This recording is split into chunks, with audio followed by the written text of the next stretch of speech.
And we can just wait as the people trickle in. Wait, why? Oh no. What happened? What's going on? I feel like there's I'm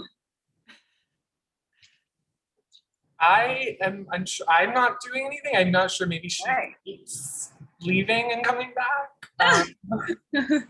Sorry, am I supposed to be here? I don't know. Are you? You're just the first one. Oh, okay. But there's other people that are popping in too, participants. Is this like, did you get a webinar link instead of? I just pressed the link in the thing. Sorry, hi. I'm not. Should I try again? I'll try again. I know I'm not supposed to be like showing up. I'll try and log in as a. Yeah.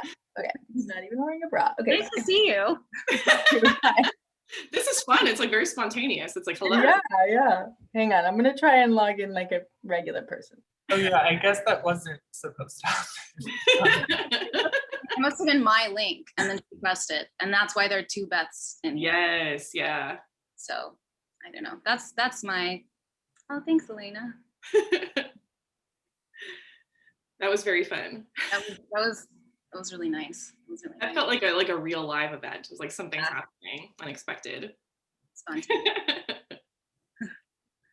I think we have a large chunk of people here if we want to get started. My name is Peter. Welcome to Powerhouse Arena's virtual event series. We have the launch of A Touch of Jen tonight by Beth Morgan, who is in conversation with Kristen Arnett. And you can buy copies of the book at the link that I've posted in the chat on our website. And we'll be having a Q&A at the end of the reading and discussion. So you can use the Q&A feature at the bottom of your screen to do so. First, we have Kristen Arnett, who is the author of the New York Times bestselling novel, Mostly Dead Things, the story collection, Felt in the Jaw, and most recently, the novel With Teeth. A queer writer based in Florida, she has written for the New York Times, McSweeney's, The Guardian, and elsewhere. She has been a finalist for the Lambda Literary Award and a winner of the 9th Literary Award in Fiction. And without further ado, we have Beth Morgan, who grew up outside Sherman, Texas, and studied writing as an undergraduate at Sarah Lawrence College. She is currently completing an MFA at Brooklyn College. Her work has been published in the Iowa Review and the Kenyon Review Online. So, Beth, take it away. Oh, do I do the reading now? Yes. Thank you guys so much for having me. Thank you, Kristen, for being here, and thanks everybody who's coming to this virtual event. I really appreciate it. And all right, I'm going to read from the second part of the book. What do I need to say to set this up? Basically, like Alicia and Remy, the main couple, are going to the Hamptons with Jen on this surfing trip. And it was kind of like a weird invitation where they sort of felt weird about accepting it, but they did it anyways. And so this is kind of picks up right when they're heading out. On Friday, they take a train and a bus to the address Jen provided. By 9 a.m., it's already hot, and they wander around a treeless row of warehouse apartments, sweat forming on their backs in the shape of their weekend bag straps. Alicia complains that she just got clean and now she's getting dirty again. I told you not to take a bath. I don't understand why you're obsessed with baths. It's part of a new project I'm doing, sort of a relaxation project. Remy looks at his phone. The dot that represents them overlaps with the destination flag, but they don't see a building with the correct number. The destination flag sits right in the middle of the street. I think that means Google Maps is guessing with this number and it doesn't actually know. Don't you want to know what the project is? You realize you're already putting on your fake voice? Can you please not do that thing where you meet new people and agree with everything they say? This is my normal voice. Just don't be like, yeah, I totally agree to everything everybody says. I've never seen you be the same around other people as you are around me. Alicia says that isn't how she sounds. You think that because I act one way around you and a different way around other people, that one of those is more authentic? Remy texts Jen that they're outside. And seconds later, Jen says she's standing outside, but they look around and don't see anyone. They're never out this early. They can hear the crack of a baseball bat hitting a ball, but they didn't pass a baseball diamond on their way. I'm waving at you, says Jen. They don't see anyone waving. Maybe it's an elaborate prank, and Jen never wanted us to come in the first place, says Alicia. The blankness of this neighborhood, with its blinding sidewalks and windowless warehouses and the place where Remy expected to see Jen, is unbearable. He turns around, and the dot turns too. This can't be right. After some back and forth, it becomes clear that Jen mistyped one of the numbers in the address. Remy says, the good news is that it's only a few blocks up. And Alicia looks at him and he says, what? You're just so completely fine with her fucking up the address, says Alicia. She isn't angry. They get to the right address and Jen doesn't apologize. You're early, she says, although they aren't. Her hair is wet and she's wearing a long square piece of clothing that she might have just dropped over her naked body. Later, Alicia tells Remy it's called a caftan. The apartment is large and humid, with high ceilings and a yellowed AC unit chugging in the corner. Beers sit on every surface. An abstract fiberglass structure hangs from the ceiling, swinging slightly, dirty where the sunlight hits it. In the living area, everything resembling dishware is in use as an ashtray. Did you guys have a party last night? Says Alicia. She looks at the kitchen area, where polymer cutouts are scattered across a piece of plastic on the counter. The oven clock is very incorrect. What? Jen looks around. Feel free to sit wherever. Jen's default expression looks different to Remy than it was 2 years and 7 months ago. She seems sleepier and more relaxed, like a koala. Her voice and intonation have also altered, either with age or a change in milieu. In a voice as drawling and fried as a podcaster's, she says, sorry, I just moved in and we're in the process of getting my boyfriend's useless ex-roommate to come and get his stuff. She says useless ex-roommate while smiling. She either really likes or sincerely hates him. I'm so excited to learn how to surf, says Alicia. Jen leans against the counter, responding to Alicia's small talk in an entirely different rhythm. She tells them about where they're staying and that her boyfriend teaches little kids in Montauk and the Rockaways sometimes. That he's actually great at teaching little kids. It is so adorable. They follow him all over the beach. I call them his groupies. So he's a surf instructor, says Remy. He works for his dad's company sometimes, and he's helping me with my jewelry business. But we're both trying to resist the social pressure to get real jobs. It's so fascist how society primes you to achieve self-actualization through these very specific avenues. I totally agree, says Alicia. Remy says, what's funny is that when we worked together, you hated kids. No, I didn't. I just thought it was funny how much you hated kids. I just thought it was rude for parents to bring kids to a restaurant that's not kid-friendly. But I actually like kids. You do? Says Alicia. She looks at Remy. Her ass is on the edge of the couch. You'd be surprised, Jen. I've changed a lot. I actually love kids now. I always did. Okay, maybe don't shout about how obsessed you are with children while you're on this trip, Remy, says Jen. Remy smiles because Jen is smiling. He feels simultaneously bad and good. Jen tells him that Carl is also coming and recounts some of her antics at Velasco's. Remy maintains intense eye contact with her, but then to counteract this intensity, switches between staring into her pupils and staring at her feet. Is there something on my foot? Says Jen, lifting one foot and looking at the filthy sole. I was just gonna read another little section later on in the trip. And basically, Jen's boyfriend is named Horace.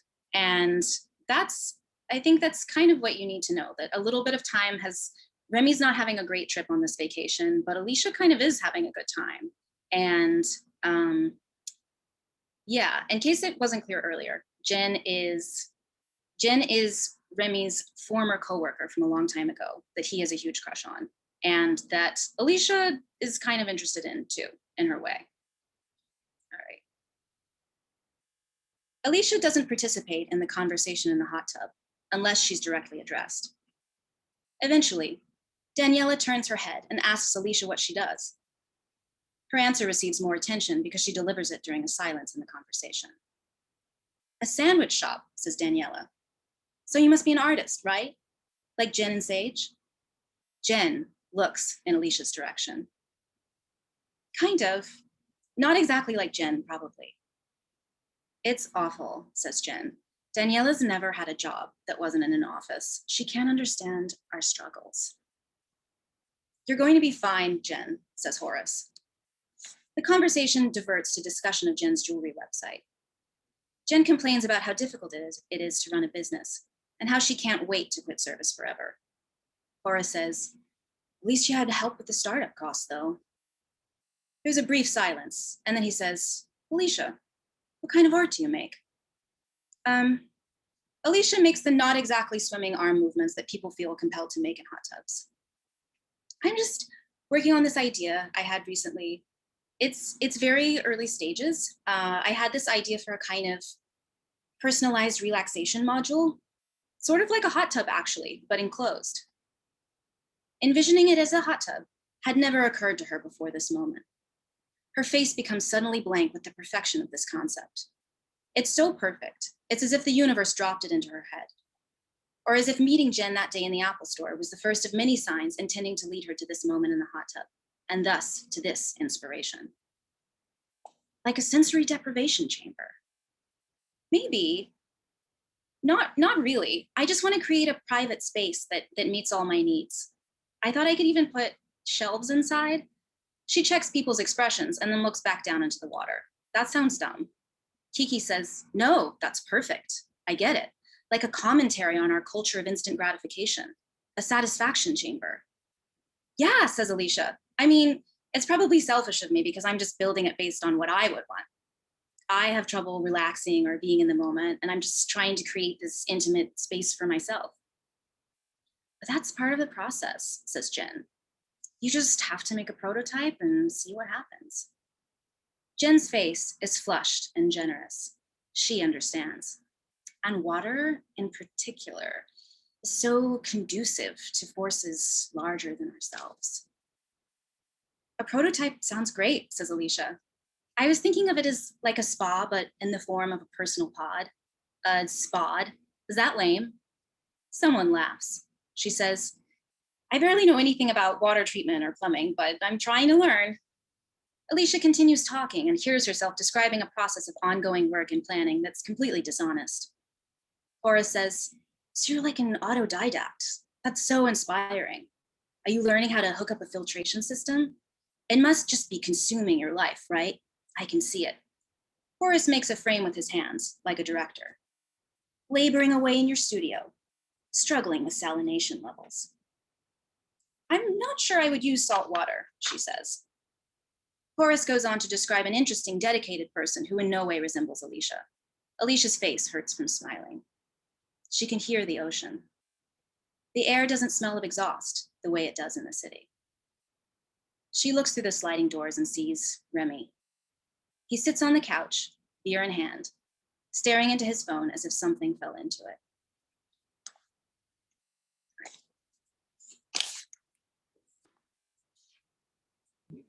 Oh, that was so good. I was right. And I said beforehand, I was really looking forward to hearing you read from it. It's so, I don't know, like there's just something about like the way that the dialogue works in this book that is like chef's kiss. So I'm so thrilled. Thank you for having me here with you today. I feel very thank you. Thank you for coming and for doing this. I'm so excited to talk to you. Yeah, I have 1 million questions. I'm going to try and like let other people have time to ask questions too. So yeah, if you're in the chat, please feel free to like pop that little question button down at the bottom if you have anything that you want to ask about this book. I'm going to try and leave time and not take up all her time, even though I would like to. And then we'll like maybe get to questions like around like in a little bit. But first things first, I want to share an anecdote with you Yeah. about my first experience of like reading this book, because I received like an early ARC. I was really excited for it. I had to take my car in to like the car dealership to like get it looked at, and I was like sitting in like the little waiting area, and I was like, great, I'll have an opportunity to sit and read this book. And so like I have the book, and then I was like I had the book with me, and I'm like, it's such a cool book, and it's like an amazing cover, and then I'm holding it up, and I realized that I think I said this to my girlfriend, I was like, I'm holding up a book with a lady's behind on the front. And I said it in that way, and now that's like literally a phrase we use in our house all the time now, is ladies behind, and it is in direct relationship to this book.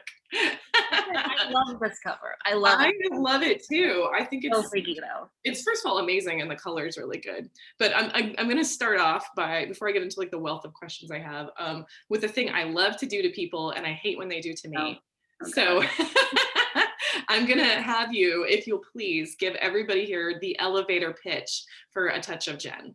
Oh my God, why would you do this? The elevator pitch for A Touch of Jen. Well, I guess I didn't really explain the premise up front, so I think that's probably fair. The elevator pitch of A Touch of Jen. It's about this couple, they're service workers, Remy and Alicia, and they have this sort of shared obsession with Jen, who's a former coworker of Remy's. They worked at a restaurant a long time ago. And basically, Jen is sort of someone who's not really present to them because she's just kind of a lot of pictures on Instagram. And then she sort of wanders into their lives one day on accident because they run into her at the Apple store. And she sort of halfway invites them to go to this surf trip in the Hamptons. And they end up going, basically. And it ends up being kind of like really weird and uncomfortable, and then the shit hits the fan, I guess, sort of gradually. Yeah. I think that's actually like a very perfect description, like where it's like just like, because it's also like reading it, you like know the inevitability of the shit hitting the fan, which is like part of the fun, I think, of reading this book. What was because I think it's a fascinating book. Like, I love reading a book where I never, like, I'll know certain things, like something's gonna happen, but I, like at any point I had like no idea exactly what was gonna happen in this book. And I love being surprised like that, because I think, like as writers and readers, like we get like condition ourselves to be like almost over prepared for what's going to happen in fiction and in a narrative. And this was a book that like refused to do that. So it was like the genesis for this like particular novel. Like, was it like something that you had the whole ideal at once? Like, you outlined it? Were you like, okay, let's just see what happens? Like, what did it look like for you making this book? It was like the marriage of two different ideas. Like, I had a sort of wacky idea for something that could be a plot twist, like later in the book. And I was kind of like, oh, this will be the premise of the book. And then I realized that as I was working backwards from it, I was like, oh no, like this is actually going to be a beat very far along in the book. And so it was sort of like, and it's actually like a pretty small beat in the overall schema now. But I was just like, oh, that would be fun. How can I create characters that would tessellate in this particular way? And then the other thing was that I was in the Philippines on like a surf trip. I'm not a great surfer at all, but and it was really weird communicating with people over this 12-hour time difference, because like Siargao, where I was like 12 hours ahead, and it was also February in New York, so it was freezing cold in New York, and it was like 12 hours earlier. And then it was like so warm and so beautiful where I was, and but like it was 6 o'clock in both places. They were just 6 o'clocks of like very different qualities. And so I was like, that's kind of like an interesting metaphor for people who are existing in the same moment, but experiencing it within vastly different conditions. And so I was sort of like thinking about those two ideas, and then I put them together, basically. No, I think that's really fascinating, and kind of like like bleeds into like another question I think you're probably going to get a lot of people asking you about, and you probably have had a lot of people asking you about, but like, and you mentioned it very briefly, but this idea about like how social media runs through this book, and the ways in which like people perceive each other, or like choose to perceive each other, or feel like they like not an understanding of a person, but like an understanding of an idea of a person. So like, was that something that you saw? I really am like I think it's like so well done and like really interestingly well done, because there's like ways in which it's like, oh, okay, social media, like how does it like inform our lives, or like, you know, or how do we like contort ourselves to fit into like these kind of like, right, like the idea of like Instagram, like what is actually happening versus like the image that's happening. But this is like a book that like doesn't let you do that, and also like really plays with like how social media is utilized in this way that's like very fascinating. So like, what was that process like for you in writing? Yeah, I mean, it's interesting because I totally was not thinking about it in terms of social media while I was writing it. I was just like, oh, these characters are in this specific milieu, so they're going to interact like this. But then it was like, it was something that I ended up having a lot of fun with, because there's like, what is so weird about social media is that there's this kind of gap between the choices that people make in terms of their presentation. Like there's like the mask that people choose and design for themselves, and then there's sort of like the stuff that mask is sort of supposed to represent. And then the gap between those two things is like, it's interesting, but it's also sometimes really funny. It's like people often, like what people think of as authentic is often just like really weird or like really different. And in some ways I feel like it's not just Instagram, but it's also like the texts that people are having with each other. Like there's one scene where Remy is like typing and typing and typing because he can't think of like the right thing to say to Jen. And at one point he's trying to be so casual, but he's like, I just would like to pick your brain about your upcoming schedule or something. And it's just so like, he's so stiff that he can't actually be kind of the offhand thing that he wants to be. Yeah, I don't know. Yeah, I mean, it's like, I mean, that as soon as you even just mentioned that, I like am vividly back in that scene, because it's one of those things where it's like, I mean, I think it's like, right, it'd be a lie to say like we haven't all been a little bit in that kind of like place, at least at some point, right? There's like people that we want to impress, or there's ways we want people to perceive us, or that we want to like convince ourselves that we're like. And so like, right, like the idea of like, okay, I have to like really think about like how I'm going to say this the exact right way. And it's like this like very deeply painful moment reading like him like trying to do this and realizing that like she's seeing like the little dots pop up on the other end, like so, like I don't know, it's like it's very fascinating, and like also I'm like getting stressed out just like reliving it. It's so funny because like writing it was like haha, like for him so much, like, like terrible for him. But then like, yeah, I don't know, thinking back about it, I'm just like, oh, terrible. But that's like, I think that's like, so that's like one of my favorite things is like, I'm always like deeply impressed by like fiction that like really allows like not only the characters to sit in discomfort or like anxiety or embarrassment, but like the reader has to do it too. Like if the character's having to go through it, like, hey, we're all in this together, and we're gonna sit and we're really gonna be part of this. And there is a lot of like, especially I think specifically, there's some with Alicia too, but like for the most part, Remy is like a deeply uncomfortable person. Like he's so uncomfortable, like even the way that like you're like his body's like stiff, right? Like he's like stiffened to the point where he's like, I have no idea how I need to act or behave. I have an idea about how I want to be. He like overthinks things to the point of like neurosis. So like, and that's like a theme that like runs through this book is like discomfort, like anxiety, like awkwardness, like embarrassment. Like in like, was that something that you were like thinking about and writing? Like, was it like something that like you kind of knew about that character, like characterization, or is it something like you discovered like as you were like working? Oh, I mean, I think it was just out of sort of wanting to have as much fun as possible with this incredibly awkward configuration of people. But it's also like, I mean, you're sort of talking about how like we readers are sort of like, we have to deal with the discomfort with the characters. But like as an author, I sort of get to, as the author of the uncomfortable moment, it's very safe for me. And actually like, there's something almost sort of delicious about it too. Like, oh my God, like this thing is terrible and I'm in control of it and it's awful and it's happening. And it's like this really weird thing where it's like, I'm sort of able to interact with those things and like have fun with them without them like really happening to me, you know? So it's just like, it's very, yeah, I don't know. No, I mean, it's one of my favorite things. Sometimes I think about it in this way, that like, I think about it as like the uncomfortable dinner party, like dinner party from hell, or like the idea that like, right, you're in a bar and you like realize that the people next to you are like on a really, really horrible first date. And you're like, I next love to it. that so much. I love it too.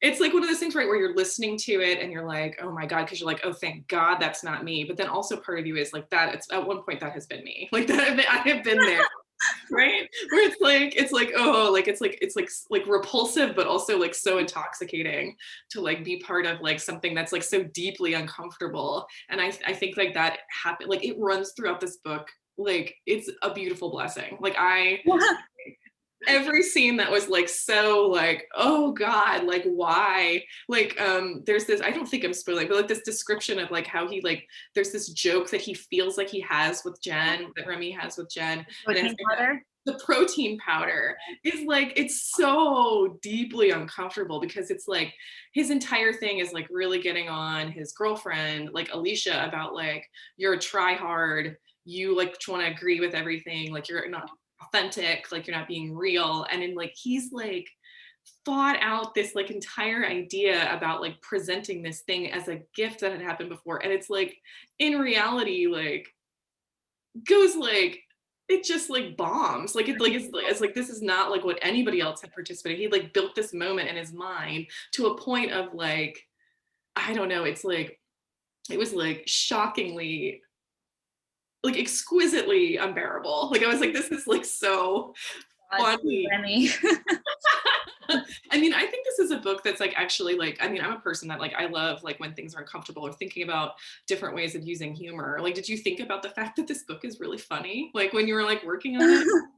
I mean, sometimes, hopefully I was like, wow, I hope this is funny. And like sometimes, you know, like a big part of editing it is just like, oh, I'm really trying hard here. Like this joke is not working. But like, I think so often I mean, I don't think until I was like really pretty far along as sort of like a writer, like trying to write, that I sort of thought of myself as like someone who can write funny, or is like a funny person. Because often what would happen is I would write something really straight and really earnestly, and then it would just be so funny by accident, or like it would be funny in ways that I didn't expect it to be, because I was just sort of like, you know, taking it as seriously as possible. And it's not like, you know, I'm totally unaware of that too, but I sort of, the way that I try to be funny is basically just by trying to like take it as seriously as possible and trying to be as earnest as possible, and just kind of, you know, so hopefully it works. I think so, yeah. And I think that, right, there's a way in which like, right, like extreme earnestness, just like in the characterization, but also on our part as writers, is being like, I'm going to create something that's going to be deeply meaningful, and you're like, or like scary. Like I would try, like I remember when I was in a workshop in like at Sarah Lawrence at one point, I wrote this story that I was like, this is going to be terrifying. It's this story about this. Oh, this is actually kind of like, there's a little taste of your own novel in there too. It was like about this mother who accidentally bites off her daughter's pinky. And, yeah, and then she like gets a taste for flesh afterwards, and she like can't not eat her child. And oh my God, I love that so much. Yeah. Well, and I was like, this will be like really scary and horrible. And then like, I think I had to read it out loud for class, and it was like, I couldn't read because I was laughing so hard. It just was so silly. It was just like the silliest thing ever. Yeah, I don't know.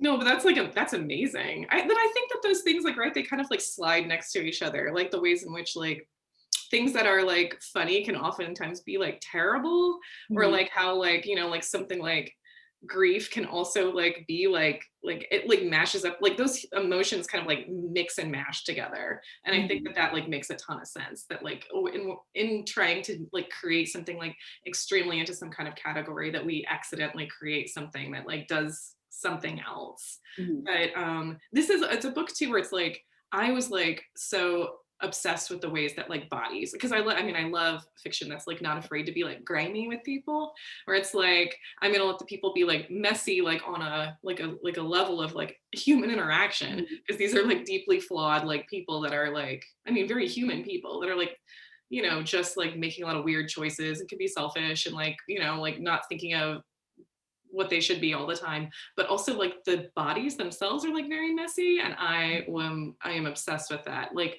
even the way that like sex factors into this book, and like the idea of obsession and sex.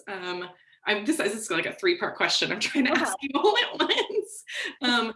Like Alicia and Remy, like most of the time you're like, these people don't even really like each other, but they're together. And I was like fascinated by that, because I think that that is like something that happens quite often in relationships, where it's like, we might not like each other, but I know you and you know me. And there's a level of like vulnerability there that I have to rebuild with somebody else if I decide that like, we're not doing this. And that was like, wow, like felt very human and messy. And then so there's that I would love if you want to talk about, like creating that characterization, like the way those characters interact is like fraught and like incredible. Like you can't look away from how they interact with each other. And so much of their relationship, like through the lens of this specific book, is like from this timeline, is based on like their talking and like being obsessed with Jen, and Jen's like the idea of Jen, role playing about Jen, like involving Jen as like an unwitting like third in their relationship, until she's kind of absorbed into the two of them, and that's the only way that they like ever have successful interactions or sex with each other. Wow, like that's like, I mean, it's like, right, like it's like so messy, but it's like that then like the sex is messy, the way that they like interact with each other is messy. Even like the part that you read about like them walking down the street, like trying to find like the place, and they're like, the sweat is like coming in on their backs, like underneath the like the straps of their bags. Like what? So 3 different questions. Okay. Choose whatever you would like to answer. So like how, like what is it like writing those like kind of messy bodies or skin and like mess and like things like that, the sexual aspect between the two of them and Jen and obsession, and then like also yeah, they're like how they like don't even necessarily like enjoy each other. Yeah, I mean, that was like, I think that was actually something that I was sort of thinking of as a challenge, because I was like, unhappy couples are so common. Like I just know so many people who stay together because it's comfortable or it's safe or whatever. And I was just like, well, that'll be like an interesting challenge. How do I make these people who do stay together, even though they, you know, don't really like each other that much? And so I was just thinking about how they would stay together, because they have to have a little bit of something in common, or they have to kind of like the friction of like conflict with each other. They have to sort of enjoy that and enjoy the cycles. And I think, you know, I think Remy to a degree probably enjoys the sort of power that he has over Alicia, and the fact also that like compared to Alicia, he feels a little less lame himself. And I think that that's I think that's probably part of it. And yeah, I don't know. I mean, I just sort of was like, this would be like a weird challenge. How do I do this? And then I just sort of, I don't know. Like, I don't know.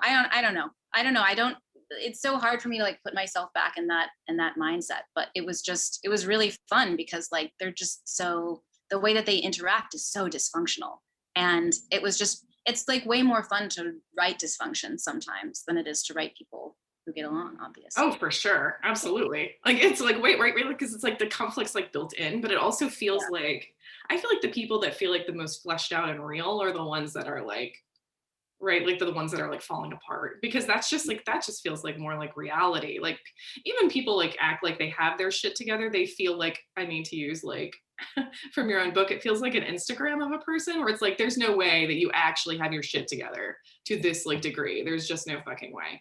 And so like to be able to like watch the two of them and like how that trip is like, oh my God, I love it so much, because it's already so awkward with them like before they even go on that trip with everybody, and then putting these two extremely awkward people into this situation where they're like forced to interact with everybody and try and like have any kind of dynamic, like how they even think about like the construction of conversation, right? Where it's like I have to outthink like every single way in which I will like talk to another person is like deeply fascinating. And I mean, it is very interesting that it's like you had like had that trip yourself where it was like that, and then it's like this is like a big surfing element in it, and the idea that like at some point like Alicia, who did not think she was going to have a good time, is like actually like bonding with people and like kind of having like this moment where she feels like she's getting excited, and she like actually was able to kind of do some of the surfing stuff, which I hope is not like, I'm like feel like I'm talking about this book so for people. And I was like this is fascinating because it's like also just shows like a different ways of character. Like she has like feels a little like self-possessed in that moment where she's like has this moment of assurance for herself where it's like I'm capable of doing some stuff, like I can hold my own with these people, like I can like, where at the same time like her boyfriend is like back at the house and just being like obnoxious. Is like writing that like all trapped in a house like is like this like perfect like thing. And then it's like I won't say this part either, but I wanted to ask like as a follow-up, there's this like hyper realistic like movement in dreams and stuff that happens, especially with Alicia. Like she has this kind of way in which she like she kind of wakes up like and says things and can be kind of creepy. And like was that something that you like were you just writing and that like came along, or it was like something you'd thought about? Yeah, kind of. I just was thinking about like what would freak me out, because like it really freaks me out when people talk in their sleep. Like I think that's really scary. So I was just like, well, like that would be, and also like she's weird, and she's also kind of like there's a lot of repression that's happening in the relationship, and like they're just really like tamping down all of these feelings. And so I sort of liked the idea of a kind of like, you know, kind of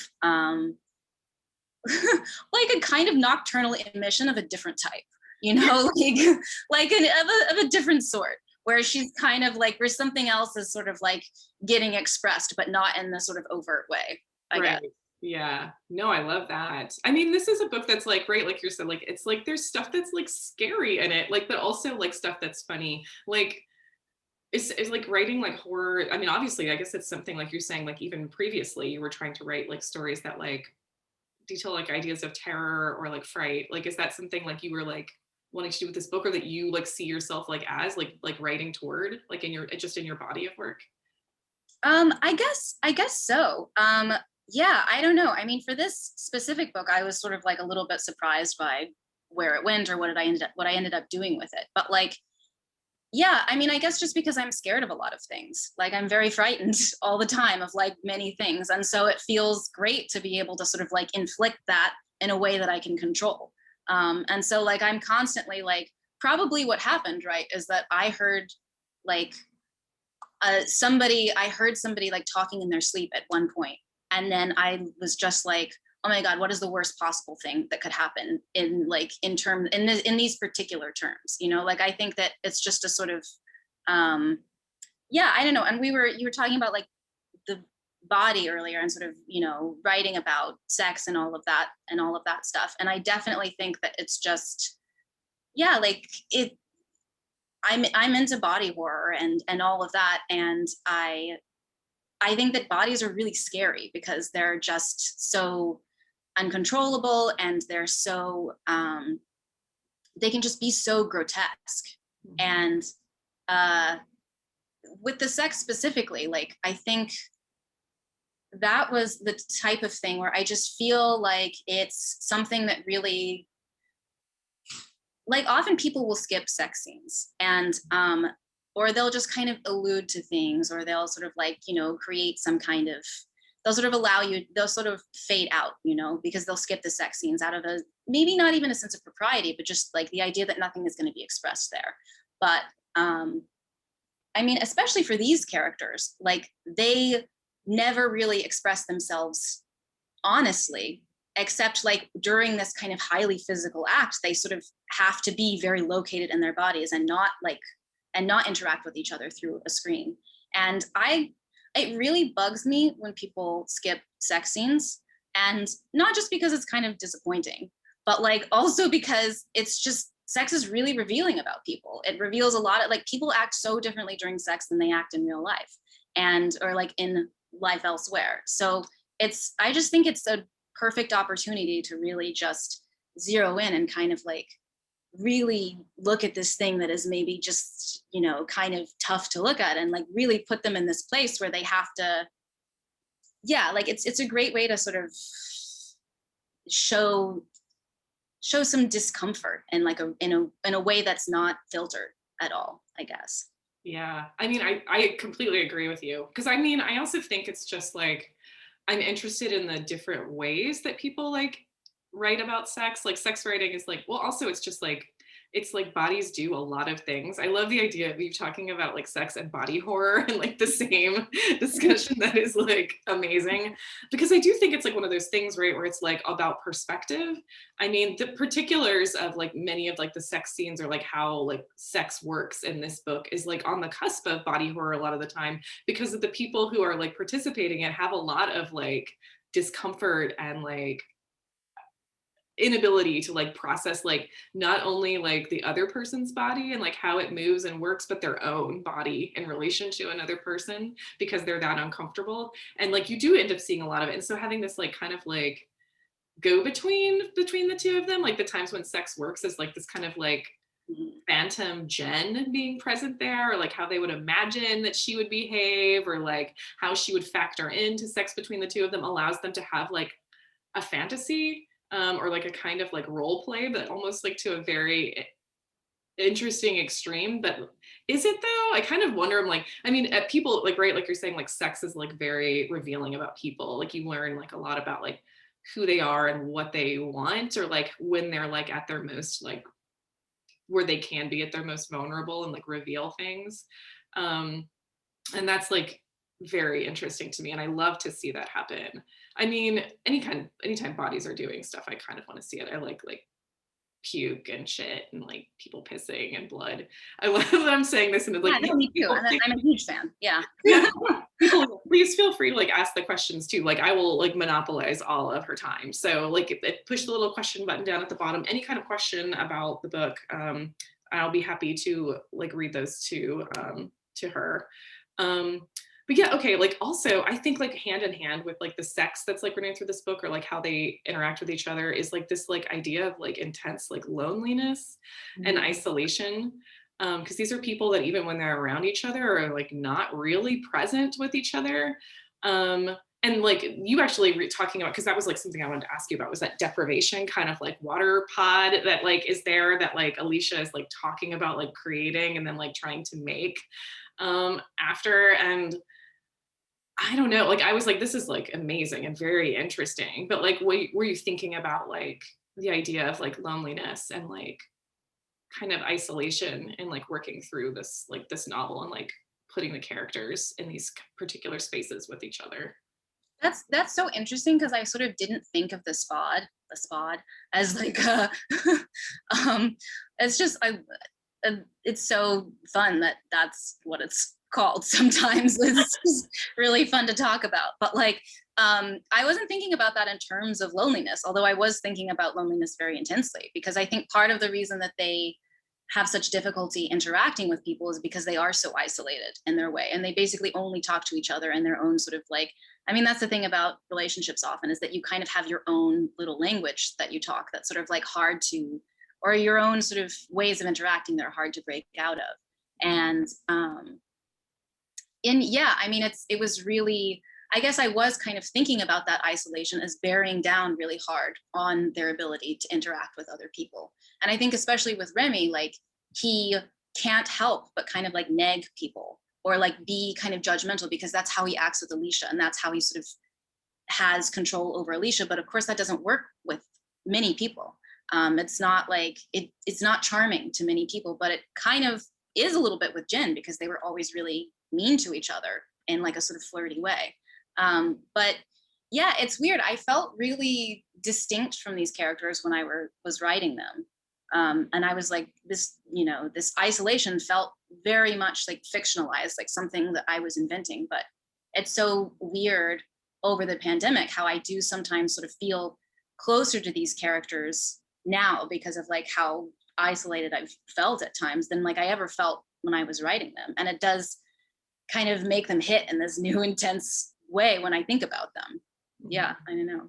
Yeah, I mean, because there's it's like right, like the level of discomfort or writing like uncomfortable scenes, and then there's also like right, the ways, because I was very fascinated in the ways that like whenever those interactions happen between like Remy and Alicia, or like Jen and Alicia, or like just the ideas of like when like Jen has that break where you see like a lot of the ways in which she is like moving through the world, or like kind of like her interactions with like Remy are like very fascinating, because it's like it makes you question like a lot of the ways in which Remy has said he saw things, but then there's like the ways in which it's like, well, like she's like just not being truthful about how some of those things were, like not being honest about it. And there's like a kind of like the way that like honesty or what's true runs through like people's like the interactions with each other is like very fascinating. And it was like deeply interesting to see those interactions between people, because I was like, this feels like everybody is like telling the same story but telling it like just a little differently, which is like very fascinating. A thing I like loved was the golden retriever of our roommate Jake. Oh, Jake, yeah. I think this is a literal golden retriever of a human being. Oh, nice. Yeah, I wanted to see if you would talk a little bit about like incorporating that character into this book, because putting him in that household with those two was like, I was like, this is amazing, because it was like, it felt like they bounced off each other in this like really interesting way, like in a way that I was like, oh my God, incredible. Yeah, I mean, it's so funny because sometimes early readers will just be like, wow, like Jake was the only character that I liked, you know, which like sort of makes sense, because he's like this, I don't know, he's a really nice guy. And he also kind of, I mean, I think he's sort of funny because he has these pretensions that are very transparent. Like he sort of is trying to kind of perform this very benign type of masculinity that he sort of sometimes fails at a little bit. And it's really, yeah, I don't know. It's like, it's interesting to sort of see someone who's kind of trying to act a specific way and doing it like way, even, you know, with less grace than like Remy and Alicia, but it's so endearing because he just feels so vulnerable, because you just know exactly what he's feeling and what he's thinking all the time. Like he is sort of weirdly, his emotions are just much more present than some of the other characters, which, you know, I think is, I don't know. I mean, like, I like him. I did too. I was like, oh, he's like very endearing, which is like nice to have him there. It's like, well, I've been so bad. Okay, you have two different questions in here and I'm going to ask them to you because I'm monopolizing all of your time. The first one is from Alina. Beth, congratulations. Oh. How do you navigate writing Remy's at times abusive / control over Alicia's behavior? Maybe follow up. How do you think about violence in the book? Wow. Oh man, I think of violence as just sort of like really sort of underneath everything, kind of, right? Like it's just, you scratch the surface and it's there a little bit. And I guess I think about it as just waiting to be activated. And that sort of, I think when I was writing Remy, I was definitely thinking about him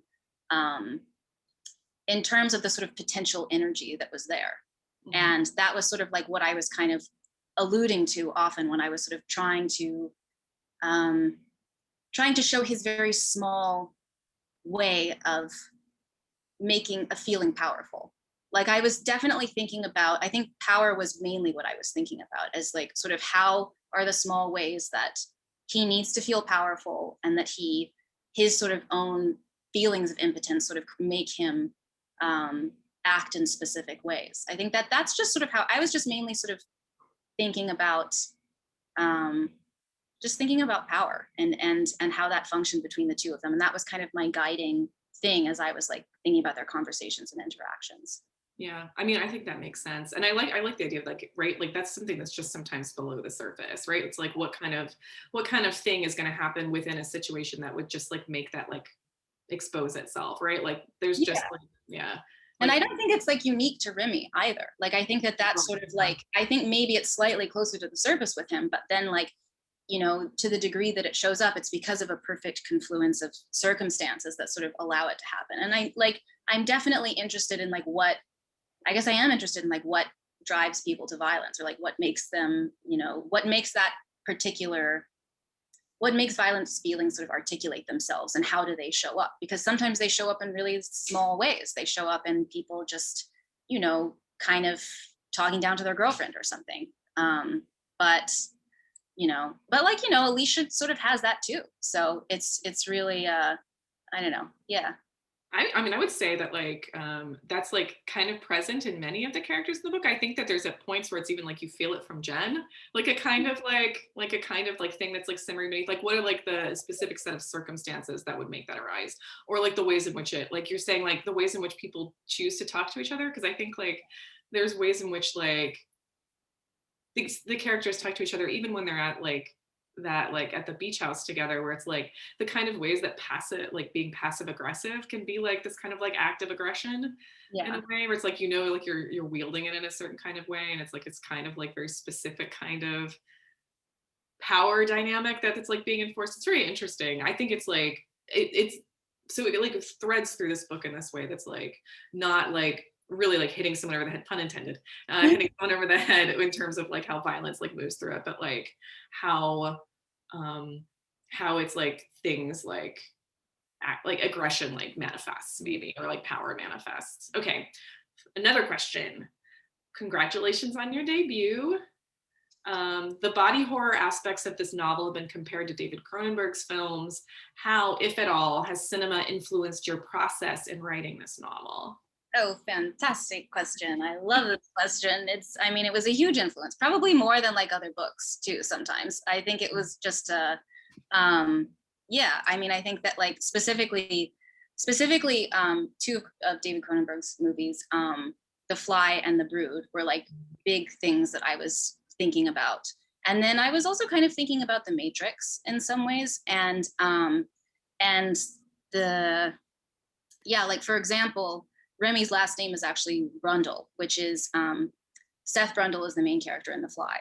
And so that was just something I put in there to sort of like remind me of how I was thinking about him. But yeah, I mean, I was definitely, when I, like from the very beginning, like very early on, I was thinking that I want to, as much as possible, show these characters. I want to sort of like try to show as much about them as possible just based on exterior signs, not using interiority as much. I was like, I want them to be sort of like you're watching them and listening to them a lot of the time, because I think that, because I knew that cinema was going to be a big theme in the book, and Remy watches lots of movies, and of course images themselves are just really important in the impressions that they make on the characters, either through Instagram or through the movies that they watch, that they're very influenced by movies and by the images that they see, and all of those images kind of work to articulate and kind of give voice to certain desires that they have, because like movies can be templates for the way that you might pursue a desire, I guess. Yeah. No, I think that, it definitely is like very fascinating. I mean, it's also like a book where it's like, how they like interact with each other is like based off of like a lot of different, but I love the idea of like images informing, because that's like a kind of like storytelling also, that like it like, but like without that's kind of like interiority, that it's like sometimes we want to like dig down into something. Like I love the idea of being like, okay, I'm gonna like use this as like the way in which this will inform like who they are and how they're going to present in like a narrative. There's a lot of right, like I was interested in this book too, because this is like a book where it's like there's a lot of like service industry like jobs in this book, and like people working and like having I don't know, like their schedule is defined by like how they have to work, right? Like my shifts are this, and this. This is when we interact with each other, like through these kind of like service industry things. And then also like the idea of like rampant consumerism happening like in this. So like, this is my own question. I'm just asking a question. So I was like writing this book, like, were you thinking a lot about like those kind of things, like about like consumerism and like how it functions? Because there's also like the characters talk about like, oh, well, like Jen makes art and she's only working to like support art. And like, we don't want to think about like, you know, capitalism that kind of way. Yeah, I mean, I think that definitely,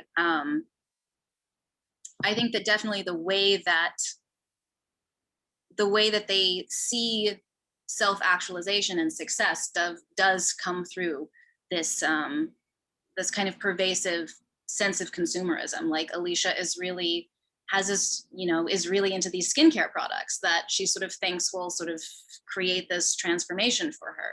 And there are all of these, there are so many ways in which the characters kind of buy into these ideas there's so many ways that the characters buy into these forms of self-actualization. Even if, like Jen was saying earlier, she sort of like doesn't want to buy into it, and she's like not thinking about success through these specific avenues. Like she is thinking about success through other sort of specific and highly individual avenues. I feel like I'm sorry, I sort of forgot the question. No, that's okay.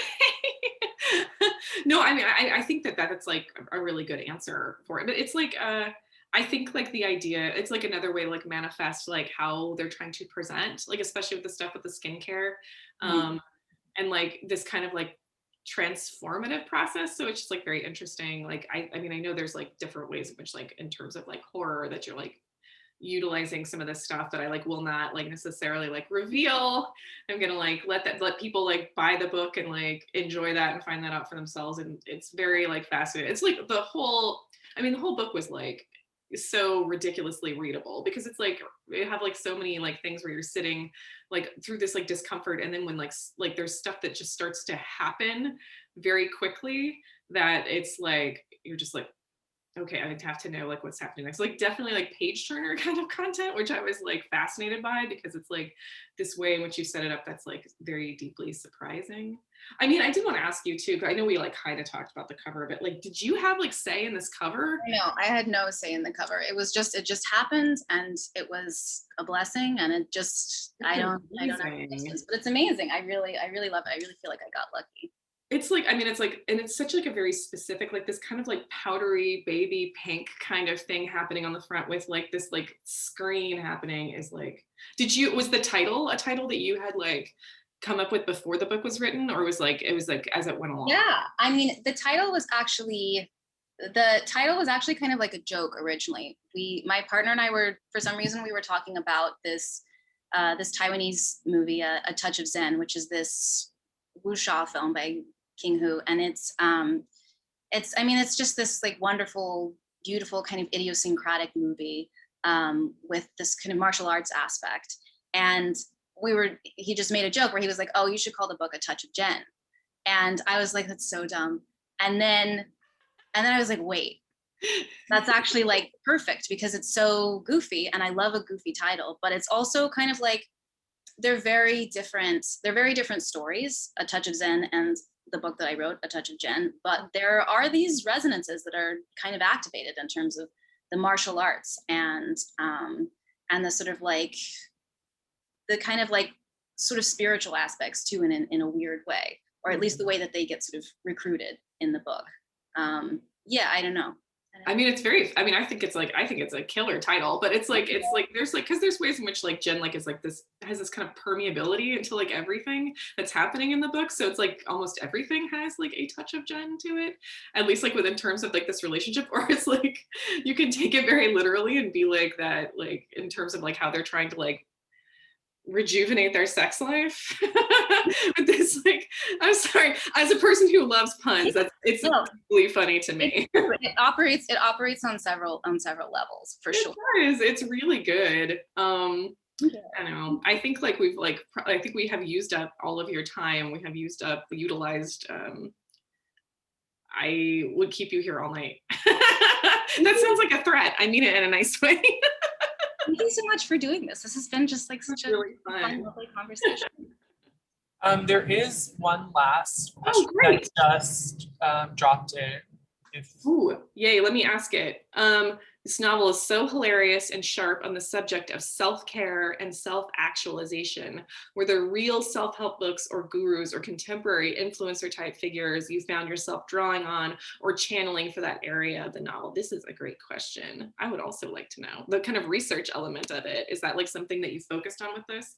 Yeah, I honestly, I planned to do research on it. I remember picking up an Eckhart Tolle book from off the street at one point and being like, this will be great for the book. But I think what ended up happening is that I was just like, let me not be too influenced by what's already out there, but sort of think about, let me just think about the ways that kind of spirituality as it presents in, my peers and people around me, how it gets kind of recruited towards these individual ways, this individual self-improvement, right? Where often, the thing about self-help, right, is that it's very just about you, right? And it's very narcissistic.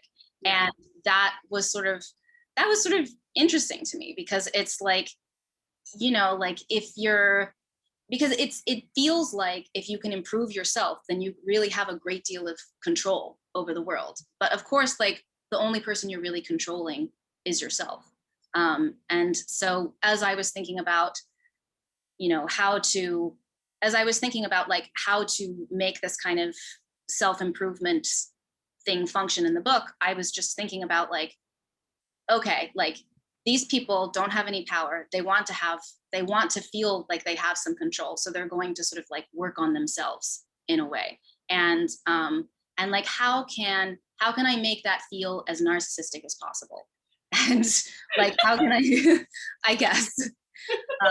But on the other hand, I sort of was that sounds like contemptuous and ironic, but I wasn't approaching it in a totally, contemptuous way. I understand people sort of wanting to have some sort of spiritual connection to something that feels larger, but is also kind of, at the end of the day, kind of about themselves. Yes. No, that's that's really fascinating. I mean, because there is right, there's so much discussion within especially on this trip between this group of girls that are talking about how they're utilizing a very specific book to move through life and how it has improved things, but it's very much about self, about how my own personal life is improved in a way where it's so I can be the person I'm supposed to be, but in reality mean getting the things that I want to get, and being the kind of person that I see myself being, and not how that interacts with other people, but just very much based on but the language around it being a kind of interesting rhetoric that's so it doesn't sound it's we don't want to sound that's what that sounds like, and we don't want to sound we're being self-absorbed, so it's just it's a language that has a more of an overtone of well, this is just a very spiritual kind of thing, and in reality it's so much of well, how can I better my own particular circumstance, or make myself just the kind of person that gets the things that I want. Because what's missing from that, right, is what if the things that you want conflict with the things that other people want? Right. Yeah. And then then it's okay, if this is really what self-actualization is for you, it weirdly sort of eliminates anybody and anything that exists outside of it. Right. Yeah. That's so cool. And it's very interesting how it is in the book. I love it. That's a good question. Thank you, Jean. Thanks, Jean. Well, it looks like we are at the end of our wonderful evening. Thank you, Beth. Thank you, Kristen. Thank you all for joining us. And thank you, Beth, for sharing a touch of Jen. It's very, very good. It's I can't speak highly enough about this book. If you haven't, I saw they dropped a link, pick up a copy of it because it's fantastic. Yeah, so that is a perfect segue. I've re-shared or re-sent the link that you can follow if you want to buy a copy and help us continue to put on fabulous free events like this one.